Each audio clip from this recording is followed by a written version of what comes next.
¿Qué tal? Ya regresamos aquí a Un Mundo Raro en el segundo corte del programa. Perfecto. Sí, ya se oye chido. Ya. Se oye muy bien. Es que estábamos mejorando el audio, como ya saben ustedes que tenemos equipo importado de Marte. La corriente no es la misma que allá, entonces tenemos que hacer Y él afectó los rayos gamma de ahorita de no sé qué más. con su de cámara. los rojos, es que él sí. toma una foto y afecta el aparato con esto. Bueno, y nuestro invitado nos estaba platicando qué hay detrás de todo este conocimiento que adquiriste de teoría del caos, que no fue en la Facultad de Físico-Matemáticas. No, para nada. A ver, y nos estabas platicando que fue a través de trabajar En Tabasco, en y Nuevo León, gobiernos estatales, de una manera gobierno federal. preventiva y descubriendo cosas. O sea, no era nada que trajéramos en la cabeza, poníamos a prueba y eso nos daba resultados. Y te quedaste en la parte de que vas al TEC a hablar en la maestría, en alguna maestría que no dijiste de qué era, ¿verdad? Pues la maestría creo que era Administración Pública y era un programa en línea. Y ahí alguien de Sonora me dice, oye, pues tienes que venir a Sonora, no está funcionando las cosas, traemos un plan, un nuevo secretario, ven a verlo. Un tipo inteligente, total me pagan el boleto, está muy caro ir a Sonora. Después de Viva Aerobús, más. Es mucho más, bueno. Total llego ahí y me enseñan el plan y digo, mira, un tipo inteligente, el secretario no era policía, era un asesor del gobernador, etc. Francisco Figueroa, un tipo muy inteligente, muy modesto. Y entonces veo el plan y para sorpresa de él le digo, ¿sabes qué? Pues está bien, pero es un plan más, como yo he visto cientos, mil o muchos en México, y pues si quieres hacer más de lo mismo, pues está bien el plan, pero vamos, entonces, ¿qué propones, Santiago? Le dije, yo creo que el plan es que no hay plan. ¿Cómo que el plan que no hay plan? El plan es que no hay plan. Y el plan es que vamos a comprometernos a bajar los índices delictivos, que eso no está en tu plan, que el gobernador se va a comprometer a esto, y que vamos a estar midiendo ciertos delitos mes a mes y los vamos a hacer públicos. ¿Te fuiste el resultado? Y nos vamos a poner un semáforo ahí donde ya traíamos la onda del semáforo y vamos a exigirle reducir un 25% los delitos a Sonora. Sí. Y me decía, oye, ¿por qué 25? 25 es una barbaridad. Es mucho. Mira, en Tabasco... Quería un 3, un 4. Y yo de sangrón le digo, mira, en Tabasco logramos más de 50, pero yo creo que está bien para empezar 25. Entonces, si lograbas 25%, estaba en verde el semáforo. Si por el contrario estabas arriba de la media histórica, que era nuestra referencia, tomábamos ciertos años para atrás, estabas en rojo. Y si estabas en medio, estabas en amarillo. Obviamente esto pasó por varios filtros, el gobernador lo vio y cuando le dije, mira, gobernador, yo creí que ahí pues ya dijeron ya un boleto de avión desperdiciado, ¿no? Este cuate vino a decirnos, todo el plan al que le hemos invertido más de 2 meses, pues no lo quiere descartar. No sirve, sí. No sirve, bueno, le dije, a lo mejor va a servir, pero aquí hay varias diferencias a las que no estamos acostumbrados en Latinoamérica. Uno, medir resultados, no actividad. Lo que hay que medir es resultados. Y un sistema complejo, ya metiéndonos a eso, hay que verlo desde fuera y esos son los resultados. El sistema te habla por los resultados, ¿no? Ya luego, si te interesa, te metes a la actividad. No quiere decir que descartes la actividad, pero en México y en Latinoamérica los gobiernos miden mucho y rinden cuentas de actividad, pero no de resultados. Entonces, eso era nuevo. 2, que se comprometiera el gobernador, ¿no? Y 3, que me aceptaran una meta tan radical. Entonces, finalmente lo acepta el gobernador Burs. En una reunión que tuvimos, yo le planteé muy fácil, le dije, ¿quieres hacer historia o no quieres hacer historia? Vas a hacer historia con Sonora. Yo te lo garantizo porque lo hemos probado y funciona y es muy sencillo. Bien, total, anuncian, esto fue histórico, ¿no? En Sonora anuncian el semáforo y empezamos a trabajar con él. Los alcaldes como fieras, sí, ¿verdad? Y el gobernador con muchos pantalones le decía, mira, a mí me está evaluando el semáforo, a ti también te va a evaluar.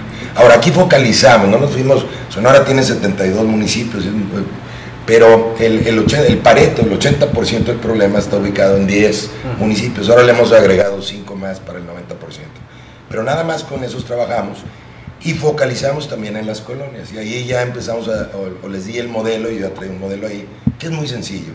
Primero es focalizar, o sea, ¿cuál es mi intención? Voy a focalizar, quiero reducir la delincuencia, ¿qué delitos voy a medir? 2, medirlos, medir resultados, lo que estamos hablando. Sí. 3, la parte más importante del modelo es comunicar. Le extraemos información, como lo hicimos en Tabasco, a Sonora, mes a mes, y se la regresamos al sistema iterativamente, mes a mes y a nivel policía cada semana. El siguiente etapa es todavía más difícil porque es toma de decisiones. La gente no está acostumbrada a tomar decisiones en base a la información. Es curioso, ¿no? Pero toda Latinoamérica somos muy buenos para opinar, pero no traemos datos en eso. Entonces, este es un cambio radical. Tú les pones el semáforo ahí y aquí conjuntamos a mucha gente. Ya no es trabajar con la Procuraduría o con la Secretaría de Seguridad. Es desarrollo social, obras públicas, desarrollo urbano, los municipios, el Estado, la Federación, los militares, pero en el plan preventivo y desde un punto de vista social.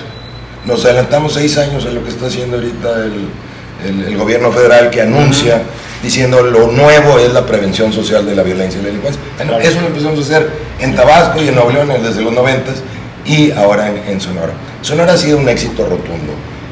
Ganó el premio de la innovación, pero más importante que premios y reconocimientos internacionales por parte de embajadores, de jueces de fuera del mundo, es que hemos logrado replicar lo que habíamos, de una manera extraordinaria, lo que habíamos logrado aquí en Nuevo León y en Tabasco. Hemos bajado todos los robos radicalmente y hemos bajado lo que a veces nos interesa más, que es la violencia familiar y las violaciones. Y entonces ahí me entró, ya entrando un poquito más al tema, me entró la curiosidad de por qué estaba funcionando esto. Dije, oye, pues sí funciona y es muy efectivo. Empíricamente ya había probado. Empíricamente, ¿verdad? Aquí está, pero desde el punto de vista teórico esto no es calidad total, esto otra cosa. Es otra cosa. Entonces, como es el destino, me cae un libro de teoría del caos, me empiezo a meter y me parece interesantísimo lo que empiezo a descubrir, y de ahí sigo con teoría del caos y me voy a lo que se llama ahora teoría de los sistemas complejos, que no es otra cosa más que, tiene muchas vertientes, pero trata de combinar a muchas ciencias. Ya no es el aislamiento del físico y el biólogo por su lado y el químico por su lado, no, esto es integral, de una manera transversal, ahora es la palabra de moda, ¿no? Y me empiezo a meter a los libros y digo, ok, está muy interesante. Lo más interesante que en donde yo empiezo a hacer puentes es un sistema complejo, como es Sonora, o como es un municipio de Monterrey, o como es una colonia o una familia, que es un sistema complejo, no lo puedes controlar. Los sistemas complejos no se controlan. Pero los sistemas complejos tienen la capacidad de autoordenarse. Así es. Como es tu cuerpo, que su salud, ¿verdad? Búsquenlo. No tienes que estarlo controlando. Como es el tráfico, ahorita viene el tráfico de Poniente Oriente aquí al programa, y no hay ningún policía tratando de controlar esto. Si hay avenidas, hay ciertas reglas, pero el tráfico se autoordena, ¿no? Es la famosa homeostasis de la teoría de sistemas. Esa es la parte más interesante y es la que la mayor parte de los políticos y de los teóricos no entienden. Muchas veces el afán del político, y no por mala intención, porque cree que eso es lo que tiene que hacer, se mete a tratar de controlar las cosas. En Sonora no estamos controlando nada, sistema complejo. Puntos importantes, pequeñas variaciones en el sistema te pueden dar grandes cambios, es otro de los puentes, claro, etcétera, etcétera. El efecto mariposa. El efecto mariposa, ¿qué quiere decir? Los atractores de un sistema complejo. Un sistema complejo no puedes decir hacia dónde va con precisión, imposible, pero se mueven dentro de ciertos atractores. De cierto margen. Cierto margen, dentro de cierto margen esto puede estar aquí lo que va a ocurrir, ¿no? Finalmente nuestra intención en Sonora no era determinar a dónde íbamos a estar, sino bajar los índices, y si sabíamos que, por ejemplo, los delitos violentos como violación, violencia familiar, lesiones, incluso los accidentes de tránsito, suben en primavera y se mantienen altos en verano, por alguna razón, yo tengo mi hipótesis, bueno, pues ya sabemos que viene el incremento, bueno, vamos a actuar preventivamente. ¿Tu hipótesis es astrológica? No, es muy sencilla, es hormonal. A los hombres nos sube la testosterona en verano, hay lo que le llamo yo el golpe de testosterona en primavera, y tú ves las gráficas de los delitos violentos. Entonces, como el efecto mariposa, sería el efecto burro en primavera. Exactamente, y se mueve dentro de un radio, etcétera, etcétera. Pero no encuentro dos cosas que yo sabía que estaban funcionando en Sonora y que me habían funcionado. No encuentro el tema de la información en los sistemas complejos. ¿Ningún autor lo manejaba? Sí lo manejan, pero lo manejan como un ingrediente más y se meten mucho al networking, ¿verdad? Okay. Pero no lo toman como que la información es uno de los elementos, uno de los principios fundamentales para lograr el autoordenamiento del sistema, ¿no? ¿Qué estamos haciendo en Tabasco? ¿Qué estamos haciendo en Sonora?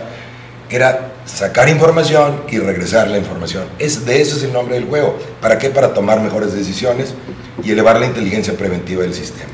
Bueno, me cambia, entonces entro en discusión, escribo un artículo en inglés, porque en México no hay mucho de esto, divulgo el artículo, recibo buenas opiniones de la comunidad científica, pero algunos de los autores más importantes me dicen, oye, no, sí está el tema de la información, sí está el tema de la información, secundario ahí. Pero es secundario, es un elemento, es un ingrediente más. Le dije, es más, para mí es esto, hay reglas de acción en un sistema complejo, sea el que sea, químico, físico, social, hay reglas de acción que son las que estudian los científicos. Tú puedes estudiar un sistema desde el punto de vista físico, químico, biológico, social, legal, etc. Esas son las reglas, para mí es lo que yo llamo, y se enojan mucho conmigo los científicos, pero esas son reglas de acción. Arriba está la información. O sea, esta información es la que permite que las reglas de acción operen. Y como ejemplo, tenemos una parvada, ¿no? Ah, sí. Una parvada, y hay muchos videos muy padres ahí en YouTube. En YouTube, sí, los has puesto. Algunos de ellos, tiene que ver con estorninos, estos pájaros,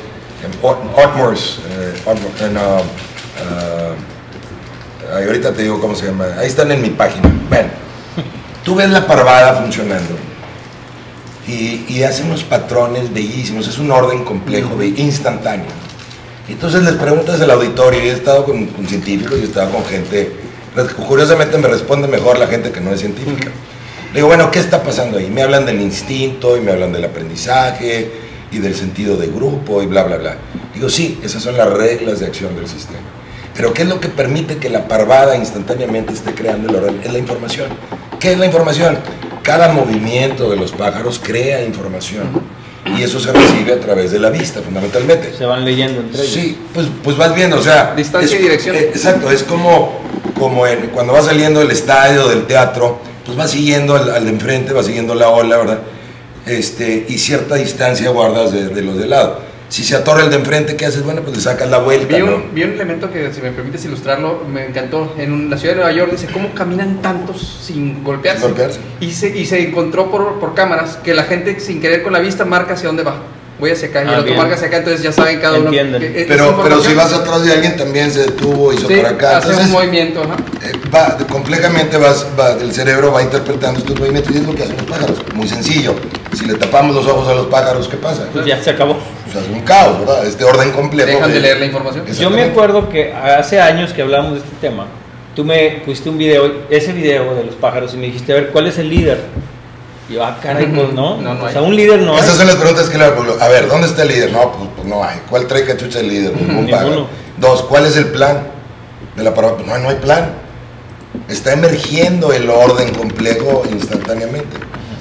Y algunas otras preguntas que seguimos con eso. Pero una de las preguntas es, bueno, ¿ustedes ven orden en eso? Claro que vemos orden. Bueno, entonces, ¿cómo explicar ese orden?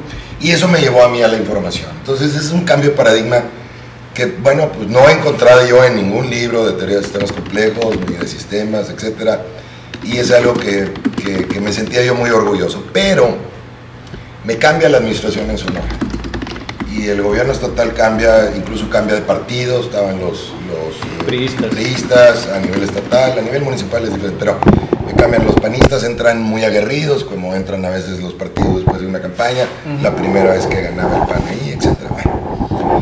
Y me llaman, me dicen, oye, este es uno de los programas que funcionó mejor de la sección anterior, vamos a continuarlo. Y eso fue interesante, ¿no? Porque en México no sucede, y menos con cambio de colores, ¿no? Digo, oye, me gusta la idea, ¿no? Para esto el semáforo en Sonora es muy público, ¿no? Igual que el de Nueva León, es sumamente público. Y empezamos a trabajar, pues era la misma información, el mismo modelo, el mismo consultor, pero se nos empieza a ir para los rojos el semáforo. Entonces ahí digo, bueno, hay algún otro ingrediente, un factor que no estoy tomando en cuenta yo como consultor, que está afectando los resultados. Me meto a los libros otra vez y no encuentro nada. Y finalmente me brinca así y digo, pues es que cambió el equipo, ¿no? Y cuando cambia el equipo, ¿qué es lo que realmente cambió? Cambió la intención. El nuevo equipo, en un principio, ahorita no, pero en un principio llegaron muy aguerridos, incluso cambiaron de nombre del programa, llamaron La Gran Cruzada. Y no no acababan de entender el cambio de paradigmas. Yo había estado trabajando con la administración anterior, municipal y estatal, sí, con un cambio de paradigmas, y el cambio de paradigmas era muy importante. Por ejemplo, no es la reacción, sino la prevención. No es policíaco, es social. No es de control, es de orden, etcétera, etcétera. O sea, tuviste como que reeducarlos, porque eso hiciste con la administración Eso anterior. era lo que había hecho y ahora lo estaba obviando. Entonces me dedico a trabajar con ellos en este tema. Inmediatamente empiezan a bajar los índices delictivos. ¿Por qué? Porque la intención del equipo era sumamente importante. La información no es para presumir logros, no es para hacer folletos típicos de gobierno en donde te empiezan a presumir cosas, son preventivos. Las pláticas no es para informar lo que está haciendo el gobernador, es para decirle a un auditorio de niñas en secundaria: cuidado con tu tío, cuidado con tu amigo, cuidado con el vecino, porque ese es el que te puede violar aquí en tu colonia, porque aquí tenemos los datos. Entonces empieza a funcionar el modelo, y ahí le agrego ese otro ingrediente, la intención. Intención, información, reglas de acción, así de sencillo. Claro, lo podemos complicar mucho más, pero básicamente creo que eso es. Entonces imagínense ustedes la controversia que se genera cuando yo empiezo a hablar de intención ante físicos, o químicos, o simple y sencillamente científicos tradicionalistas. Ahora, la teoría de sistemas complejos en el mundo no ha operado bien en la sociología, porque los sociólogos no la captan. Hablan los términos, lo que Deming llamaba el falso aprendizaje. Conocen los términos, manejan la teoría, pero no lo aplican. El modelo Sonora ha llamado mucho la atención en el Centro de Complejidad en la UNAM, justamente por eso, que eso es conceptos de complejidad, de teoría del caos aplicados y funcionan rápidamente a un modelo social. Pero aún a ellos me han invitado, y ahora estoy invitado incluso a, quizá, si no a manejar, a colaborar con la parte social de este Centro de Complejidad en la UNAM. Se resisten un poco a la intención. Le digo, bueno, ustedes en física o en química, pues no vamos a discutir eso, pero en los sistemas sociales no me digan que no hay una intención, ¿verdad? Por no meternos en Honduras. Claro. Sin embargo, y los antiguos sistemistas, todos hablaban de intención, pero lo que pasa es esto, ¿no? Si los científicos hablan de intención, entonces es como ponerle esta intención a un ser superior, y digamos a las teorías creacionistas, y eso les pica mucho a los científicos, y con justa razón. Es más bien intención como objetivo, ¿no? Como un objetivo, con un propósito. ¿Qué estás pretendiendo? Tu cuerpo tiene un propósito, tu cerebro tiene un propósito, tu hígado tiene un propósito, cada célula de tu organismo tiene un propósito, y esto holárquicamente se combina para dar resultados. El entorno tiene si pudiéramos decir que la vida tiene un propósito, bueno, uno, reproducirse. Dos, como especie, bueno, uno, sobrevivir como individuo. Dos, como especie, reproducirse. Y quizá tres, contribuir al medio ambiente, ¿no? Puede ser, no sé, son conceptos. Entonces, no nada más en la sociología, creo que o la psicología, creo que se aplica esto de la intención. Para mí es proponerlo mucho más ampliamente. Ahora, ¿cuál sería tu idea en eso? O sea, ¿qué es más ampliamente? ¿Para dónde quisieras llevarlo? Las reglas de acción, es decir, el sistema es turbulencia, ¿no? La vida es turbulencia, el orden congelado, eso es muerte, ¿no? Y el caos extremo, no. En la frontera está la criticalidad, y es donde está la vida. Y esa se nutre, hay su intención y su información a cada nivel. Déjame ponerte un ejemplo. Los científicos los científicos tradicionales solamente hablan de un orden emergente, es decir, de abajo hacia arriba. Interactúan las partes, y esa interacción entre partes crea un orden más complejo. Mi propuesta es diferente. Sí, esto es muy relevante, pero hay un propósito que también interactúa con esto. Un hígado, insisto, tiene un propósito, un cuerpo humano tiene una sociedad, un cuerpo humano tiene todo. Donde tú voltees tiene que haber un propósito, y esto lo detecta un público no científico viendo la parvada. No se queda nada más en decir, sí, la información dice, oye, pero hay algún propósito ahí en la parvada, ¿no? O sea, se ve, y es correcto. Ahora, no es que este sea un propósito divino, es un propósito que probablemente emergió con las iteraciones, hay un aprendizaje, y así como hay reglas de acción, hay un propósito, y estos se hacen sándwich, se mezclan con la información constante que genera el sistema. Entonces, Rupert Sheldrake, que tú mencionaste el otro día en la discusión, sí, él habla de los campos mórficos, son campos de información. Ahí también hay algo desde arriba que explica. Porque el código genético, que digas, oye, pues fíjate que el código genético es un programa. Sería como mecanizarlo, ¿no? Llevarlo a las ideas yo de no veo dónde está el programa en un código genético. Hay un lenguaje. Hay un lenguaje y hay reglas una de acción. codificación, Sí, de hecho. Pero no un programa. No, el programa no está ahí. Nos han querido... No hay una lógica de... Que un programa lleva una lógica de procesal. Y eso no lo hay. Sí, pero nos han querido vender el código genético como un programa. Y una de las grandes decepciones es que el ser humano tiene menor complejidad genética que organismos más sencillos, ¿no? Como un gusano o como alguna flor. Entonces, caray, entonces la complejidad no está en el código genético, está en otro lado. Y ahí es donde Rupert Sheldrake habla de los campos. Hay un ejemplo que, comparándolo con el que hablas de la parvada, que es los news. Y ese ejemplo tiene un propósito mucho más claro, que es arropar al centro a los enfermos, a los bebés, a los vulnerables, para que obviamente los más fuertes sean los que estén dando el frente al predador. Y cuando cruzan un río infestado de cocodrilos, son más hábiles los news que las cebras. Las cebras son más individualistas y hay más muertes de cebras que cuando entran en equipo. Entonces, no digo que sean propósitos divinos, son propósitos del sistema. ¿De dónde surgieron? De iteraciones previas. Iteración quiere decir darle la vuelta al sistema. Esas son las que lo hicieron así, sobrevivieron, que volvemos a Darwin. Cuando hablas del modelo de intención y del modelo de propósito, por un lado, el propósito es casi equiparable con una función. Va más allá de la función desde mi punto de vista, ¿no? Porque lo que escucho, por ejemplo, es el cerebro tiene un propósito, el hígado tiene un propósito. Sin embargo, en un detallado más científico, digamos, cumplen una función. No es necesariamente que haya un propósito. Podemos definirles un propósito, pero realmente están cumpliendo una función. Ya sería semántica, pero creo que el público no batalla en entender lo que es un propósito, ¿no? Tiene un objetivo, decir, oye, pues yo tengo que procesar esto, ¿no? Yo tengo que bombear sangre, yo tengo que procesar químicos. Son cuántos 50 trillones de células trabajando en equipo en el ser humano para nosotros nos creemos un individuo, pero somos un 50.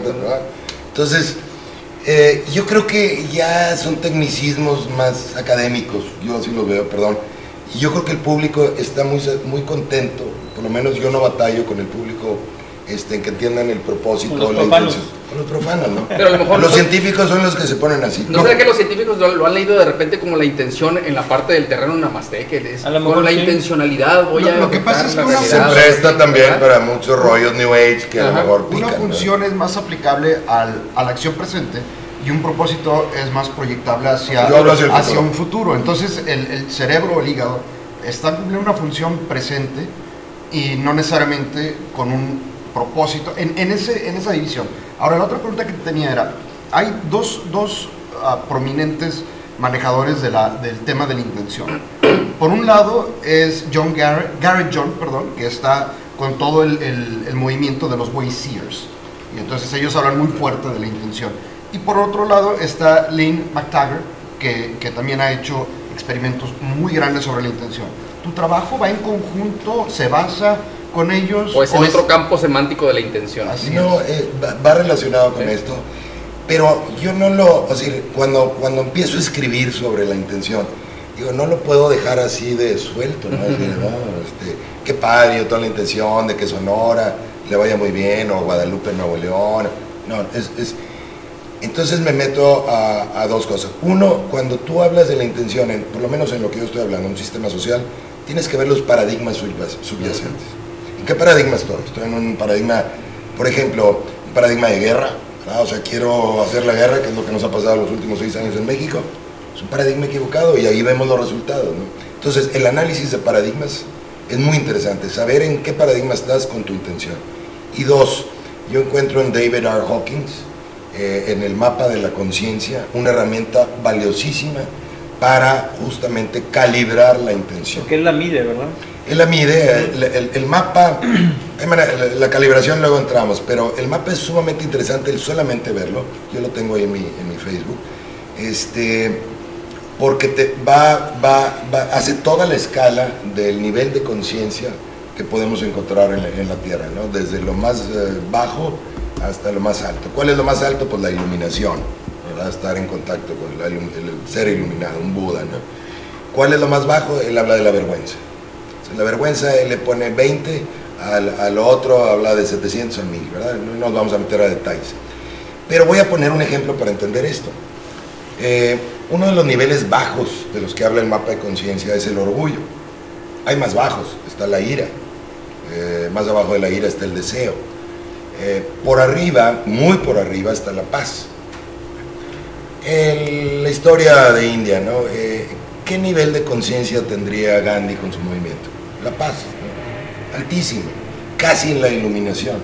¿Qué nivel de conciencia tenía el imperio inglés? Sí, la guerra, dominación. La guerra, 150 de acuerdo al mapa, o el orgullo, o por ahí andaba, ¿no?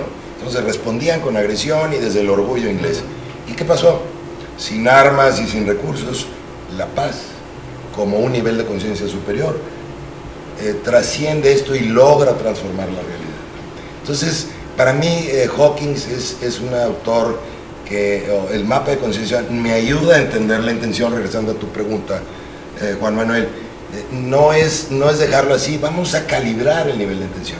Entonces, Sonora, por ejemplo, el programa de Sonora, cuando lo hemos implementado en Nuevo León, en Escobedo estamos trabajando en el mismo sentido y en partes de San Pedro, el programa tiene un nivel muy alto de conciencia, es un nivel de conciencia de una intención muy alta que es la paz, arriba de 600. Muy diferente a lo que sería un programa policíaco típico, que va a estar en la ira, en la venganza. Quiero meter a la cárcel, quiero hacer la procuración de justicia, quiero reprimir, quiero reaccionar con fuerza. Aquí no, aquí estamos buscando la paz. Y eso te permite transformar las cosas. Incluso dices, bueno, pues es que fulano de tal se dedica a una actividad ilícita. Bueno, pero fulano de tal a lo mejor no recibió la ayuda ni la oportunidad desde joven. Vamos a ver qué podemos ofrecer a la colonia, a la familia donde está, y esa es la intención. Y es por eso no nos podemos quedar en la intención, no es función, sí va hacia el futuro, y sí vale la pena calibrarla para ver en dónde estamos. Para poder medirla también. Para poder medirla, claro. Ahora, y es muy fácil medirla. En el caso específico de Lean, que cuando habla de la intención, la regresa a un término del pensamiento. Es una energía y este pensamiento afecta el universo o la creación, y entonces es a través del pensamiento dirigido por la intención que se logran estos cambios. Y específicamente lo hemos comentado en el programa varias veces, en el Golfo, Océano Pacífico. Lo que pasó del petróleo en el Golfo. Sí. Lean hizo experimentos de intención para limpiarlo y declaró que a través de su experimento salía limpiado. Bueno, tuvo muchas críticas burla, sí. Y burla porque dijeron, bueno, y los barcos y los químicos y la gente. Pero ella basa su modelo de intención en el pensamiento, que es energía que cambia la creación. Más o menos, ¿cómo está basado el tuyo? Yo me salgo de ese paradigma. Sí, para mí ese paradigma es el paradigma atomicista, mecanicista, tradicional, que es la materia y la energía. La materia y la energía, cómo interactúan, y pues te vas para atrás y están las leyes termodinámicas y bla, bla, bla. Para mí arriba está la información en el universo. Y la información no tenemos por qué sujetarla a la energía.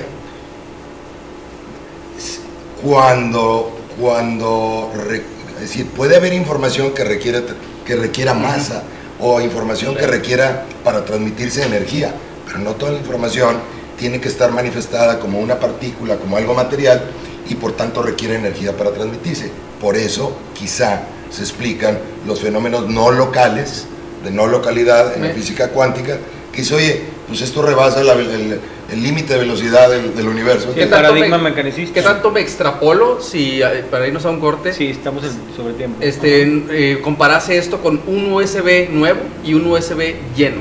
No hubo un cambio real en la materia, sin embargo el USB nuevo aporta mucho más información. Es información solamente. Sí, y que no requiere niveles extraordinarios de energía como lo requirió al estar nuevo en un paquetito, ¿no? Digo, a lo mejor me fui muy a algo muy concreto. Ahorita entramos al tema de la información para la causalidad. Bien. El tema de la causalidad es bien importante. Regresamos con eso. Vamos a un corte y volvemos. Estamos con Santiago Roel, nuestro invitado. Dean Radin. Regresamos. And I'm